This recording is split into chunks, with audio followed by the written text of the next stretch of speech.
우리가 지난주부터 사사기 말씀을 같이 보게 되는데요. 사사기는 굉장히 좀 안타까운 책 중에 하나입니다.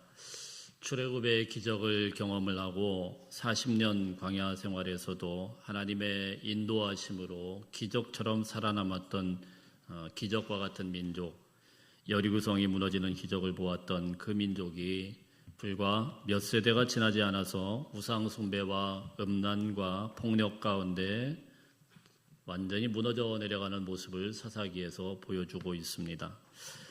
그런데 사사기의 이 비극적인 결말이 있기 전에 이것은 사실 하루아침에 시작된 것이 아니다라는 것입니다. 모든 무너지는 데에는 시작점이 있죠. 오늘 왜 이 비극이 시작이 되었는지를 사사기 말씀에서 보여주고 있는 작은 모습이 있는데요. 오늘 1절 말씀에서는 이렇게 기록을 하고 있습니다. 1절 한번 보실까요? 1절 보면 어떻게 되어 있죠? 여호수아가 죽은 후에 이렇게 기록을 하고 있습니다. 여호수아가 죽은 후에 이 한 문장이 사사기의 문을 열고 있어요. 여러분, 사람은 다 죽습니다. 위대한 지도자 여호수아도 수완이 차서 죽게 되었습니다. 저와 여러분도 하나님이 불러주신 그때는 누구도 거부할 수 없고 다 죽게 될 것입니다. 근데 이렇게 성경이 시작되는 곳이 하나가 더 있습니다. 우리가 바로 직전에 보았던 여호수아 말씀에서도 똑같이 이런 식으로 시작을 하는데 거기는 뭐라고 되어 있냐면 여호와의 종 모세가 죽은 후에 이렇게 기록합니다. 무슨 말씀이냐면은 이제 시대가 바뀌었다라는 거예요. 위대한 지도자 모세가 죽고 이제 여호수아가 도래하는 여호수아의 시대가 되었고 이제 여호수아가 죽고 사사 시대가 되었다라는 그 시대가 바뀐 것을 이렇게 이야기를 하는 겁니다. 근데 같은 시작이지만은 여호수아의 1장에 있는 첫 번째 말씀과 오늘 사사기 1장의 말씀은 분위기가 완전히 다릅니다. 여호수아 1장에서는 모세가 죽은 후에 하나님께서 여호수아라는 위대한 하나님의 사람을 불러 세우십니다. 그리고 그에게 직접 말씀하세요. 이스라엘 백성들 앞에 딱 세워서 자, 모세는 죽었으니까 이제 차기 지도자는 여호수아다. 너는 마음에 두려워하지도 말고 강하고 담대하라. 모세와 함께하였듯이 내가 너와 함께할 것이다. 분명하게 여호수아를 지도자로 세워놓습니다. 그런데 오늘 말씀에서는 여호수아가 죽은 후에 그리고 다음 차기 지도자가 나타나지를 않습니다. 지도자가 공백이 생긴 거예요. 자, 그랬을 때 어떤 일이 발생했는지를 오늘 이스라엘 백성들이 어떻게 하나님 앞에 나가게 되었는지 우리 1절 말씀 한번 읽어보겠습니다. 시작. 여호수아가 죽은 후에 이스라엘 자손이 여호와께 여쭈어 이르되 우리 가운데 누가 먼저 올라가서 가나안 족속과 싸우리까. 여호수아가 죽으니까 더 이상 지도자가 없으니까 이 사람들이 보였던 게 뭐예요? 하나님 앞에 여쭈었다 이렇게 말씀을 합니다. 이스라엘 백성들이 하나님 앞에 엎드리고 기도하고 부르짖게 됩니다. 사사기에서 가장 중요한 키워드라고 할 수 있죠. 이게 뭐냐면은 하나님 앞에 부르짖는 이스라엘들의 모습입니다. 그동안에는 출애굽기나 그리고 여호수아에서는 이스라엘 백성들이 부르짖는 것이 아니고 그들을 대신하여서 지도자가 하나님 앞에 묻습니다. 그렇죠? 모세가 대신해서 하나님 앞에 묻고 이렇게 해라 지시를 하면은 그 모세의 말을 따르면 됐습니다. 그리고 여호수아가 하나님 앞에 기도하면서 결정한 것을 이스라엘 백성들이 그대로 따르면 됐습니다. 근데 여호수아가 죽게 되니까 이들은 깝깝하지 않겠습니까? 그러나 여호수아가 죽었을 때도 그들은 하나님 앞에 부르짖기 시작했다라는 거예요. 그러니까 여러분, 하나님은 사라지지 않죠. 지도자들은 사라졌고 사람은 죽었지만 하나님은 여전히 이스라엘 백성들의 기도를 들으시는 분이시라는 겁니다. 자, 그래서 위기 때마다 어려울 때마다 하나님 앞에 부르짖게 되는데 그때마다 우리 하나님께서는 그들의 부르짐을 들으시고 응답하여서 사사를 택합니다. 하나님이 택하신 데 이유가 크게 없어요. 그냥 이 사람을 택해서 이게 지금 이 부르짖으니까 여기를 구원할 수 있는 성령으로 기름 부어서 능력을 주셔서 그 나라를 구원하시도록 하는 게 사사기의 패턴이에요. 자, 그래서 오늘 이 사람들이 첫 번째로 부르짖고 이야기한 내용이 무엇입니까? 누가 먼저 올라가서 가나안 족속과 싸우리까? 하나님 앞에 질문을 합니다. 누가 먼저 올라가서 가나안 족속과 싸웁니까? 자, 그랬을 때 2절에서 이렇게 대답을 합니다. 2절 봅니다. 2절 시작. 여호와께서 이르시되 유다가 올라갈지니라. 보라, 내가 이 땅을 그의 손에 넘겨주노라 하시니라. 하나님은요, 그 부르짖음에 바로 응답하는데 유다가 올라갈지니라 이렇게 말씀을 합니다. 유다가 올라갈지니라. 이 말씀은 유다가 네가 다른 사람들보다 조금 나으니까 올라가 보지 않겠니? 이런 권면이 아니에요. 유다가 올라가라. 누가 올라갑니까? 유다, 네가 올라가야 된다. 하나님의 명령이었고 거부할 수 없는 하나님의 준엄한 명령이고 사명입니다. 왜 하나님께서 유다를 지목하셔서 지금 이 시국에 올라가라고 했습니까? 하나님이 지목하신 이유에 대해서는 성경에는 구체적으로 이야기하지 않아요. 학자들에 의하면 유다가 그래도 가장 더 힘도 좀 세고 가장 그래도 좀 뛰어난 그런 족속이었으니까 그가 당연히 책임을 지고 올라가는 것이 첫 단추를 끼는 것이 가장 맞지 않겠냐 이렇게 이야기는 합니다만은 오늘 성경은 침묵하고 있어요. 유다가 올라가라. 설명도 없고 이유도 없습니다. 여러분, 만일에 우리가 유다의 입장이라고 하면은 어떡할까요? 유다가 올라가라 그러면은 이유라도 좀 듣고, 그렇죠? 하나님이 말씀하시면 이유가 뭐예요? 제가 안 올라간다는 게 아니고요. 이유라도 좀 얘기해 주시면 안 되겠어요? 궁금하잖아요. 근데 유다는 어떻게 합니까? 전혀 그런 이야기를 하지 않습니다. 그냥 올라갑니다. 올라가라? 예, 올라갑니다. 이게 유다였어요. 저는 여러분들이 유다처럼 쓰임받기를 주의 이름으로 축복합니다. 예. 우리 교회에서 이제 직분자를 작년에 많이 세웠습니다. 그리고 이제 그분들을 당회에서 오랫동안 고심하면서 또 후보들 쭉 놓고 또 투표도 하고 또 권면도 하고 이렇게 세웠어요. 그분들 중에는 저희가 먼저 이렇게 또 투표를 해놨지만 또 고사하시고 안 하시겠다는 분도 계셨고 또 말씀 없으시면은 그대로 알고 저희가 받아서 여러분을 이제 우리 권사님으로 또 장로님으로 이렇게 세웠습니다. 연말에 또 되면은 저희가 또 당에서 또 인사당회라고 열어서 계속 고민하면서 어떤 분을 어디에다가 세울까 고민하면서 명단을 쭉 발표를 합니다. 물론 제가 제일 많이 고민을 하겠죠. 그럼 그 고민할 때 제가 어떻게 할까요? 아무 생각 없이 내일 되거나 이렇게 할까요? 그렇지 않죠. 적어도 한 몇 주간은 계속 고민을 합니다. 한 사람 한 사람 생각해가면서 이번을 어디다가 세워야 될까? 이번이 정말 합당할까? 그러면서 기도하는 거예요. 예. 그래서 저는 그분 한 분 한 분을 갖다가 다 삼을 때 기도할 때 다 기도하고 그다음에 최종적으로 명단을 발표할 때까지는 좀 시간이 꽤 오래 걸려요. 예. 근데 그분들 중에서 어떤 분들은 딱 임명을 하기 전에 말씀을 드렸는데 못하겠다. 그러면은 저는 더 이상 한 두세 번 정도 권면하고 그렇게 많이 이렇게 권면하는 편은 아닙니다. 근데 이거를 어떤 분이 조금 이해를 잘 못하셔요. 연말이 돼서 임명이 다 끝났습니다. 그랬는데 한 3월쯤 되셔가지고 저한테 이제 간접적으로 본인은 얘기를 못하시고 그때 목사님이 좀 잡아주셔야지 막 이래요. 잡아주셔야지. 기차는 다 지나갔는데 잡아주셔야지 이렇게 이야기를 합니다. 그리고는 이제 지금이라도 늦지 않았으니까 목사님 좀 권면하면은 그분이 돌아오지 않을까요? 이렇게 이제 어른들이니까 좀 걱정돼서 그런 말씀을 하실 때가 있어요. 여러분, 그런데 제가 전화를 할까요? 안 할까요? 그렇게 이야기해도 저 전화 안 합니다. 그러니까 한 3월쯤에 돼가지고 그런 얘기 하지 마세요. 이미 다 결정된 거예요. 무슨 말씀이냐면은 이미 목사가 강단에서 임명을 하고 발표할 때는 그냥 발표하는 걸로 끝나는 게 아니고 저는 그렇게 생각을 해요. 벌써 한 달 정도 전부터 연말에 대해서 다 계획을 하고 생각을 하고 그리고 당회까지 열면서 하나하나 명단을 점검합니다. 예. 그리고는 여기서 딱 임명한 거는 그냥 목사가 사람으로 임명한 게 아니에요.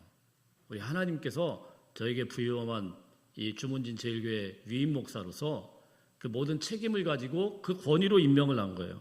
그러니까 부족해도 감당할 줄 믿고 저는 그렇게 몇 주간 그 이름 붙들고 기도한 겁니다. 인간적인 무슨 계산으로 그분 한 사람 한 사람을 갖다가 해가지고 제가 무슨 그분들을 통해서 후광을 크게 얻고 전혀 그런 거 아닙니다. 전혀.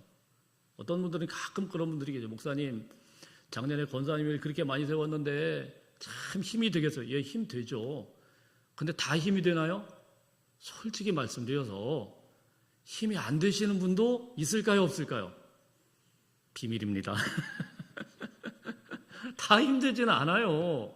여러 명 세우면 다 개성이 다 달라요. 이런 분은 정말 저한테 정말 흡족하게 되는 분도 있지만 어떤 분은 조금 부족하구나. 그래도 부족해도 세웠으니까 어떻게 할까. 이렇게 하면서 가는 분도 계셔요.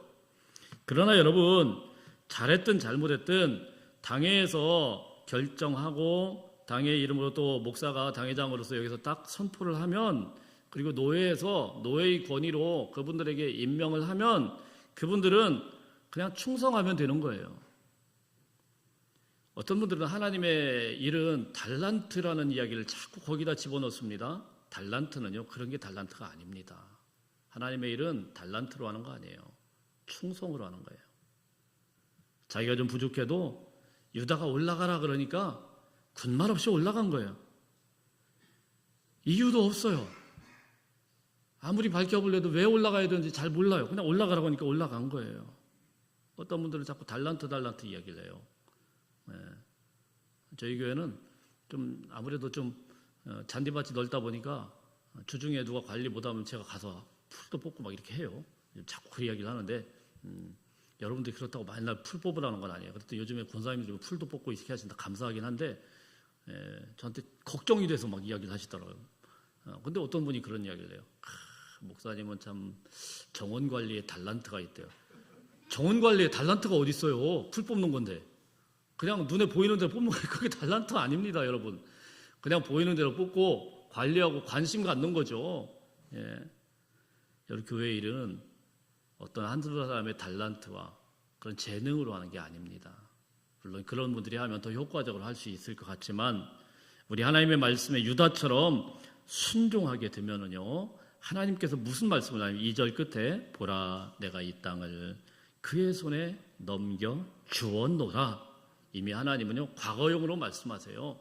이거는 네가 순종하기만 하면 이미 이긴 게임이야. 이미 다 끝난 거야. 순종해서 나가기만 하면 다 끝난 거야. 하나님이 대책을 다 세워놓고 그를 불러서 그리고 그에게 믿고 올라가도록 하신 거예요. 저는 중고등부 교사를 고등학교 졸업하자마자 했습니다. 그러면 여러분 그 아이들하고 저하고 몇 년 정도 차이 날까요? 적게 차이 나는 애들은 제 첫째자는 한 4년밖에 차이 안 납니다.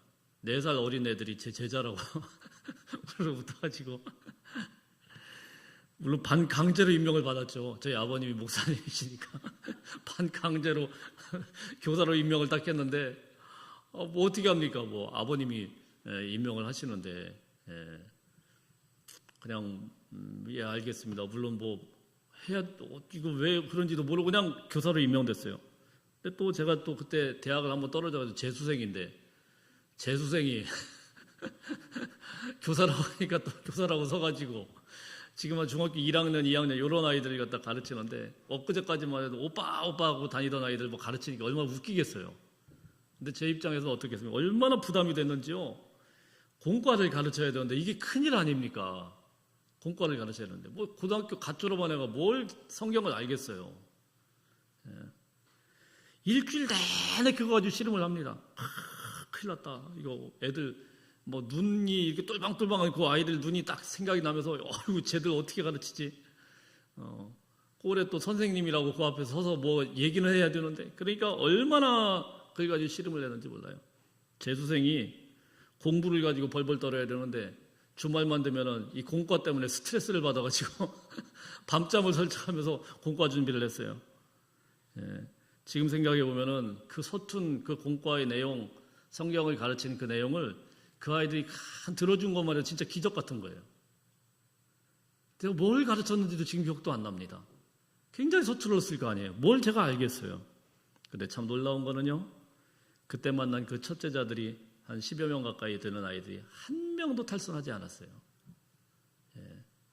그들 중에는 목사님 사모님이 된 아이도 있고, 그리고 한 두 번째, 세 번째 한 그 아이들은 또 목회자가 되기도 했습니다. 별 볼 일 없는 재수생이라도요, 그냥 되든 안 되든 순종하니까 하나님이 이루시더라는 거예요.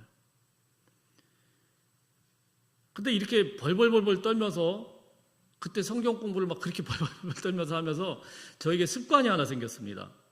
성경을 보는 습관. 누가 가르쳐 준 건 아닌데 막 혼자 씨름씨름하면서 생긴 게 뭐냐면은 전 지금도 그렇습니다. 주석을 다 보긴 하지만 주석에 있는 내용을 가지고 그대로 읽지는 않아요. 그때 생긴 습관이에요. 평생 가지고 있는 습관이에요.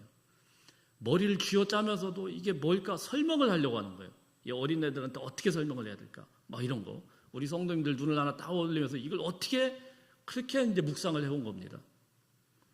근데 그렇게 성경 공부를 했더니 제가 신대원에 들어갔을 때 의외의굿에서 열매가 맺혀요.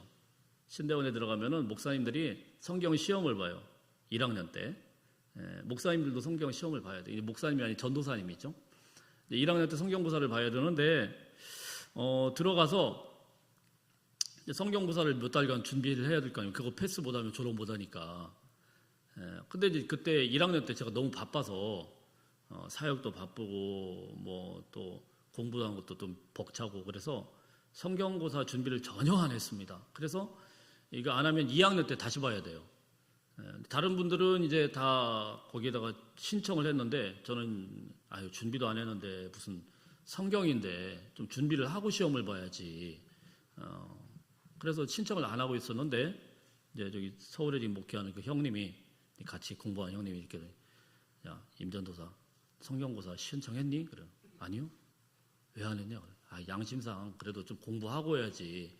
성경인데 전도사가 그렇게 하면 되겠습니까? 그랬더니 이분이 딱 이야기를 합니다. 뭐라고 이야기하냐면은 너 이번에 신청 안 하면 내년에 돈 낸다. 그래서 돈 내요? 그러면 안 되지. 그냥 얼떨결에 신청한 거예요.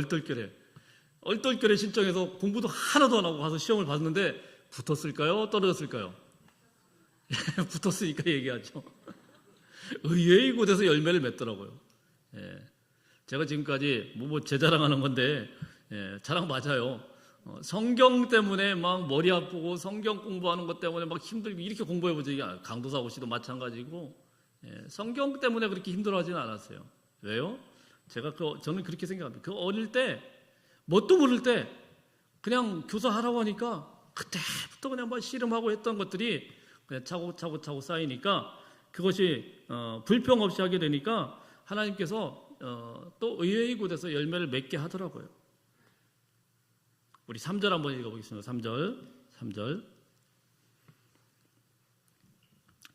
3절 시작. 유다가 그의 형제 시므온에게 이르되 내가 제비 뽑아 얻은 땅에 올라오고 가나안 족속과 싸우자. 그리하면 나도 내가 제비 뽑아 얻은 땅에 함께 가리라 하니 이에 시므온이 함께 가니라. 자, 유다는 첫 번째는요, 하나님의 말씀이 떨어지니까 그냥 순종했습니다. 두 번째는 어떤 뜻입니까? 두 번째는 우리 PPT 한번 넘겨주실래요? 두 번째 거. 두 번째 조건은 뭡니까? 한번 읽어보시겠습니다. 시작. 형제를 품고 함께 나아갔다. 형제를 품었어요. 무슨 말씀이냐면은 유다가 정말 훌륭한 점인데요. 동역자들과 함께 일을 했다라는 겁니다. 시므온 지파를 끌어들였어요. 여러분 이 시므온 지파가 어떤 지파냐면은 유다는 이 12지파 중에 가장 파워풀한 지파이고 가장 호전적인 지파이고 능력 있는 지파입니다. 근데 시므온 지파는 어떠냐면 가장 약한 지파예요. 지도를 한번 보시겠습니다. 지도 한번 보여주세요. 시므온이 어디냐면 저 가운데 저게 시므온이거든요. 한마디로 꼽사리 지파예요. 꼽사리 딱 낀 지파. 되게 작아요, 그죠? 유다가 전체가 있으면 거기에 시므온이 딱 껴있어요. 왜 이렇게 작아졌느냐? 거기에는 아픈 역사가 하나 있습니다. 이스라엘 백성들이 광야에서 40년 동안 막 이런저런 산전수전 다 겪고 이렇게 있을 때 그때 한 사건이 생겨요. 민수기 말씀에 보면은 그 발람과 발락, 이 발람 예언자의 그 말을 듣고는 모압 여인들을 슬쩍 보내는데 이 모압 여인들과 같이 음행을 저지를 때 제일 앞장섰던 지파가 바로 시므온 지파였습니다. 시므온 지파의 수장의 시므리라는 사람이 그 앞장서서 막 이야기를 하고, 사실 그 앞에 첫 번째 인구조사할 때 민수기 처음 들어갈 때 두 번의 인구조사, 맨 처음에 인구조사할 때는 시므온 지파가 굉장히 컸어요. 유다하고 버금갈 정도로 인구도 많고 대단한 지파였는데 마지막에 다시 인구조사할 때는 완전히 줄어듭니다. 그 이유가 뭐냐면은 민수기 25장에 보면은 이들이 시딤 땅에서 그 모압 여인과 음행에 빠지게 되는데, 음행에 빠졌을 때 가장 앞장섰던 지파가 시므온이에요. 그래서 하나님께서 진노를 내려서 이스라엘 백성들 중에 2만 4천 명 정도가 죽임을 당하게 되는데요. 나중에 마지막에 가서 이 사람들 계산을 해보면은 그 정도 인원이 다 빠져나가요. 그게 작아졌어요. 그들의 범죄함으로 인하여서 하나님의 심판을 받아가지고 작아진 그런 지파. 그래서 유다 지파가 크게 있으면 거기에 꼽사리 낄 수밖에 없는 지파.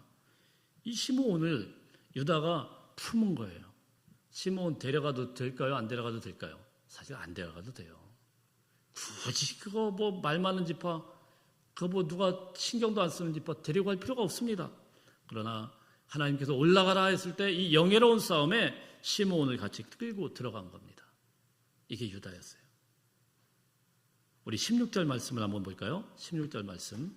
16절 시작. 모세의 장인은 겐 사람이라 그의 자손이 유다 자손과 함께 종려나무 성읍에서 올라가서 아랏 남방의 유다 황무지에 이르러 그 백성 중에 거주하니라. 자, 여기 겐 사람들이라고 나왔습니다. 모세의 장인은 겐 사람이라 그의 후손들. 겐 사람은 무슨 말이냐면은 좀 생소하죠? 모세의 장인 이 겐 사람 호밥이라는 사람인데 출애굽기 말씀에도 나오고 민수기에도 나오는데 이 사람은 어떤 사람이냐면 이방인이죠. 모세가 이스라엘 사람들과 있다가 갑자기 도망가가지고 미디안 광야에서 거기서 이제 자기 가정을 가지지 않았겠어요?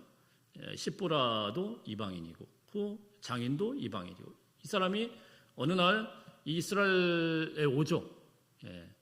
사돈 장인어른입니다. 이분이 와가지고 이스라엘의 이 모세가 막 다스리는 걸 가만 보더니 훈수를 둬요. 야, 그렇게 좀 비효율적으로 하지 말고, 네가 재판할 때 너 혼자 다 하려고 하지 말고, 사람을 좀 써라. 뭐 이렇게 이제 훈수를 두는데 그때부터 이 겐 사람들이, 그러니까 모세의 가문이죠. 그 후광으로 이 겐 사람들이 이스라엘 안에 속한 거예요. 그래서 여기 보면 그의 자손이 유다 자손과 함께 어디에 있었느냐? 종려나무 성읍에 올라가서 이렇게 돼 있어요. 종려나무 성읍이라는 건 여리고거든요. 여리고는 견고한 성이라고 생각하잖아요. 지금도 이스라엘 땅에 가보면은 여리고는 이 종려나무가 굉장히 크게 들어 있어요. 그러니까 가장 비옥한 땅에서 잘 먹고 잘 살고 있었다라고 보면 돼요. 근데 이 사람들을 또 부릅니다. 불러요. 유다 사람들이 같이 올라갑시다 그랬더니 같이 가요. 그래서 이 연합군들이 형성이 됐단 말입니다. 유다가 올라갈 때 시므온도 그 연약한 시므온도 올라갔고 이방인이었는데 모세의 후광으로 잘 살던 이 겐 사람들도 같이 올라갔고 이렇게 아름다운 연합군이 형성이 되어서 올라가서 전쟁을 한 거예요. 참 아름다운 연합 아닙니까? 유다는 하나님의 명령에 순종해서 네 알겠습니다. 군말 없이 순종을 했고 그리고 시므온 지파는 시므온 지파 입장에서는 어때요? 가자고 그랬을 때 꼭 갈 필요는 없죠. 꼽사리 지파인데 뭐 그렇게 굳이 갈 필요가 있어요. 근데 가자고 그러니까 아멘 그러고 간 겁니다. 또 이 겐 사람들은 더 마찬가지죠. 겐 사람은 모세의 장인의 그 혈통인데, 그리고 이방인인데, 나는 그 후광으로 잘 살고 있는데 뭐 갈 필요 없습니다. 근데 이들이 다 협력해서 하나님의 이 대업을 큰 일을 이루었다라는 사실입니다. 여러분, 하나님의 일은요, 몇몇 재능 있는 사람만 하는 게 아니고 몇몇 뜻이 맞는 사람들만 하는 게 아닙니다. 저는 지난주에 저희 교회에서 가든 파티라고 하겠습니다. 가든 파티 비슷한 것을 처음 하면서 참 몇 가지 장면에 참 놀랐어요. 저에게는 뭐 독특한 특징이 있지 않습니까? 아무래도 이제 핵심 관광지 중에 하나이기 때문에 강원도에 휴일이 끼면은 외부인들이 많이 오셔요. 작년에 지난주에도 여지없이 외부인들이 꽤 많이 오셨습니다. 구역별로 저희가 고기 꺼먹기로 했는데 외부인들이 여기 보이니까 광고를 해야 되겠고, 제가 뭐라고 했는지 기억나세요? 곱살이 껴서 드세요. 우리끼리만 먹으면 좀 그렇잖아요. 곱살이 껴서 드세요. 근데 진짜 곱살이 끼셨더라고요. 꽤 많은 분들이 곱살이 끼셨어요. 근데 제가 놀라운 것을 발견을 했습니다. 이렇게 곱살이 낀 분들은 우리 교회 교인이 아니죠. 외부인들이죠. 근데 이분들이 고기를 그냥 얻어먹는 게 아니고 고기를 굽고 계시더라고요. 이야, 신기하네. 우리 교회 어른들이 많으니까 자기가 생각할 때도 이거 내가 고기를 구워야 되겠다 이렇게 생각했나 봐요. 서빙을 하시더라고요. 이야. 그래서 사실 우리 교회 교인들만 있으면 일이 수월하게 안 돌아가는데 그분들이요, 막 팔 걷어붙이고 이리저리 막 다니면서, 그래서 이제 이쪽 저쪽 나눠주고 해가지고 그래서 수월하게 파티가 끝났어요. 근데 그걸로 끝나지 않고 오후 행사에는 사실은 저희 교인들끼리 하는데 거기도 또 오셨더라고요. 이야, 근데 제 입장에서 그런 거예요. 야, 너무 귀하다, 또 감사하다. 근데요, 행운권 추첨을 했는데 저는 못 탔습니다. 하나도 못 탔어요. 제 아내도 안 뽑혔어요. 제가 심지어는 제가 뽑았는데도 못 뽑았어요. 근데 놀라운 거는 그러려고 의도한 것도 아닌데 이분들이 다 타갔어요. 하나도 아니고 각 집안에 한 명씩. 이야,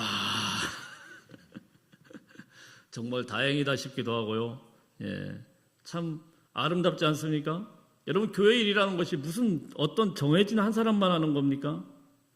하게 되면은 도울 수 있는 작은 일이라고 하면은 아무리 시므온 지파와 같이 그렇게 외면된 사람들이라도 협력하면 되는 겁니다. 아무리 나는 이방인이라고 생각한 갠 사람이라고 하더라도 그냥 맡겨준다고 하면은 그냥 하고 같이 협력하는 것이 은혜인 거예요. 어떤 분들은 보면은 자기에게 꼭 맡겨준 일만 하시려는 분들이 있어요. 일만. 그거는 목사가 할 일이 아닙니다. 목사가 할 일이 도대체 뭡니까? 교회에서. 목사가 할 일이 있고 다른 사람이 할 일이 따로 있는 게 아니에요. 그래서 제가 막 가가지고 막 해집고 다니면은 저 말리지 마세요. 그냥 제가 재밌어서 하는 일이니까. 그리고 그 모든 책임은 누가 져야겠어요? 당연히 담임 목사가 져야 되니까, 안 되면은 제가 해야 되는 거예요. 그러니까 하는 거니까 그런 건 너무 그렇게 생각하지 마세요. 저도 힘들 때는 다 쉬고 힘들 때는 또 부려 먹어요. 집사님, 권사님 이리 오세요. 이렇게 되니까 걱정하지 마시고. 어떤 분은 장로가 할 일이 아닙니다, 막 이런 분들이 계셔요. 그걸 누가 정해줬습니까? 그냥 교회 일은 같이 일이 벌어지면 같이 하는 거예요. 어떤 분들은 그건 주방 봉사팀이 해야 됩니다. 우리 교회가 얼마나 크다고 무슨 주방 봉사팀이 딱 조직이 돼가지고 막 그 사람들만 딱 하고 그러면 좋겠습니다. 다 같이 하는 겁니다. 같이 가서 그냥 하자 그러면 다 하는 거고. 유다가 앞장섰지만은 유다가 도와주세요. 그러면은 시므온 지파도 나 별 일 없지만 그냥 하겠습니다. 별 도움 없지만 난 그냥 내빼지 않겠습니다. 이게 은혜인 거예요. 갠 족속도 나는 이방인이었지만 필요하면 그래요. 같이 돕겠습니다. 팔 걷어 붙이고 고기 날르고 자, 이런 거 아니겠습니까? 하나님의 일은요, 일이 있을 때 협력할 때 아름다운 거예요. 우리 옆사람에게 인사하십시다. 함께 협력하십시다. 자, 우리 세 번째인데요. 세 번째 한번 넘겨주실래요? 세 번째 시작. 전쟁의 한가운데서 은혜를 구하다. 이게 무슨 말씀이냐면은 이제요, 이 연합군들이 막 전쟁을 해요. 그래서 모든 전쟁들을 다 이겼다라는 얘기가 4절부터 쭉 나옵니다. 4절부터 쭉 보면은 그때 70명과 싸웠던 70대 1로 싸웠던 아도니베섹이라고는 엄청난 왕이 있는데 그를 사로잡아가지고 엄지 손가락과 엄지 발가락을 잘라버립니다. 무시무시하죠. 끔찍하죠. 그게 무슨 이야기냐면은 다시는 활을 못 쏘도록, 칼을 못 쏘도록, 그리고 엄지발가락을 자르면 어떻게 되겠어요? 도망 못 가도록 노예 삼아버린 거예요. 그런 승리를 갖습니다. 8절에 보면은 예루살렘을 점령을 했다가 이럽니다. 예루살렘을 완전 점령은 아니에요. 완전 점령은 다윗 시대에 가가지고 다윗 왕이 점령을 합니다. 근데 어쨌든 여호수아 때만 하더라도 예루살렘이 그렇게 좋은 곳이었긴 해 감히 엄두를 못 냈습니다. 예루살렘은 대단한 곳이에요. 난공불락이에요. 아무도 못 쳐들어와요. 근데 거기를 유다가 올라가서 점령을 합니다. 9절에 보면은 산지와 남방과 평지와 가나안 족속과 싸웠다. 산지는 그 여리고에서부터 예루살렘까지 올라가는 곳이 산지라고 하는데요. 유대 광야 지역입니다. 우리나라 같이 이렇게 초록초록한 산지가 아니에요. 그곳에 이 굴 같은데 그런데 온갖 산적들. 그래서 여러분 누가복음 말씀해 보면은 선한 사마리아인 비유가 나오지 않습니까? 그게 지금 그곳에서 만난 거예요. 예루살렘에서 내려오는 그 여리고길, 그 유대 광야, 그 험한 그 험산 줄령 그 속에 이 도적들이 잔뜩 했어요. 사람 죽이려고 다 뺐고. 자, 그곳 다 샅샅이 눕히면서 유대가 다 차지해버린 거예요. 싸워가지고. 그리고 남방은 어디입니까? 남방은 사막 지역입니다.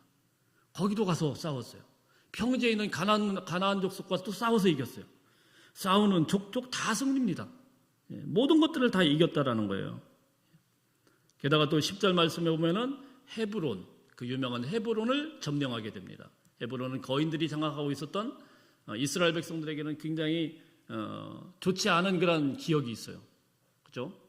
12명의 정탐꾼들이 갔다가 그 거인들 보고는 꼼짝 못했는데 그 안악 자손이 있던 그 헤브론을 다 점령을 해버립니다.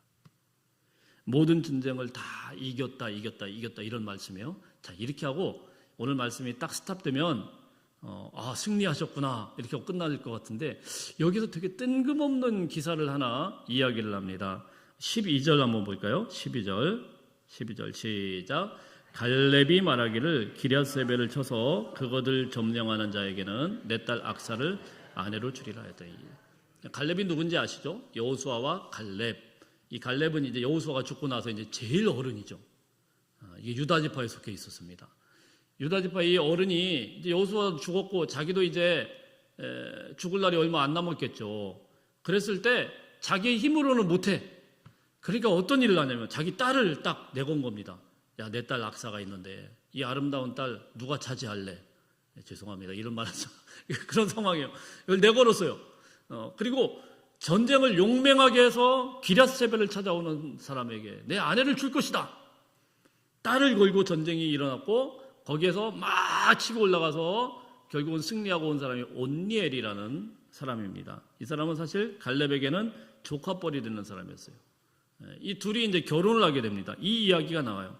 근데 결혼을 해서 이제 아버지로서 이제 축복을 해주고 이제 땅도 주고 이렇게 보낼 거 아닙니까? 그랬을 때 이 딸 악사가 아주 굉장히 좀 뜻밖의 요구를 하는데 그게 15절 말씀입니다. 15절 말씀 시작. 이르되 내게 복을 주소서 아버지께서 나를 남방으로 보내시니 샘물도 내게 주소서 하매 갈렙이 윗샘과 아랫샘을 그에게 주었더라. 딸이요 이제 아버지의 그 뭐 거의 유산과 같은 거겠죠. 근데 얻었어요. 너 저쪽 가서 살아. 그리고 땅도 툭 떼주고 갈렙이 제일 어른이니까. 그래서 나가려고 하다가 딱 스탑을 해서 아버지 그러면서 요구를 합니다. 저에게 복을 주십시오. 아니 뭔 복을 달라는 거야. 지금 남편도 좋은 남편이 있죠. 그리고 땅도 줬죠. 결혼도 했죠. 뭔 복을 달라는 거야? 그랬더니 복을 달라는 게 무슨 이야기냐면 뒤에 보니까 아버지 나를 남방으로 보내서 그 땅으로 가게 했는데 샘물 주세요. 샘물. 이게 무슨 말일까요? 아니 이 녀석이 이거 너무 심한 거 아니야? 딸이 그래도 그렇지. 아빠 거를 다 뺏겨가려고 샘물까지 남은 것까지 다 달라는 거야. 뭐 이렇게 보실 수도 있겠습니다. 물론 그런 의미도 있긴 있겠죠. 딸이니까 예쁜 딸이니까 다 줄 수도 있겠죠.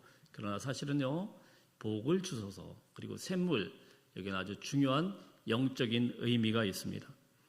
샘물이 없으면은요 이 남방 지역의 사막 지역은 이 땅이 아무리 넓어도 무용지물 아니겠습니까? 아무짝에도 못 써요. 예. 샘물도 주십시오. 그것이 복이었어요. 저는 이것이 우리가 믿음의 사람들이 구해야 되는 아주 좋은 믿음의 기도 제목이라고 생각을 합니다. 많은 사람들이 하나님 앞에 구할 때 기업만 구합니다. 하나님 직장을 주십시오. 사업을 구합니다. 결혼을 구합니다. 집을 구합니다. 건강을 구합니다. 성공을 구합니다. 그런데요, 그것을 감당할 수 있는 은혜의 샘물은 구하지 않는다라는 거예요. 기업은 받았지만은 그렇기 때문에 평안이 없어요. 성공을 했는데 기쁨이 없어요. 사역을 맡았는데 능력이 없어요. 직분은 받았는데 감당할 힘이 없어요. 땅은 있는데 샘이 없는 겁니다. 악사는 땅으로 가기 전에 아버지가 준 그 땅으로 기업으로 가기 전에 가장 중요한 것이 무엇인지를 알았어요. 샘물을 주십시오. 샘물은 그 생명의 근원이었습니다. 은혜였습니다.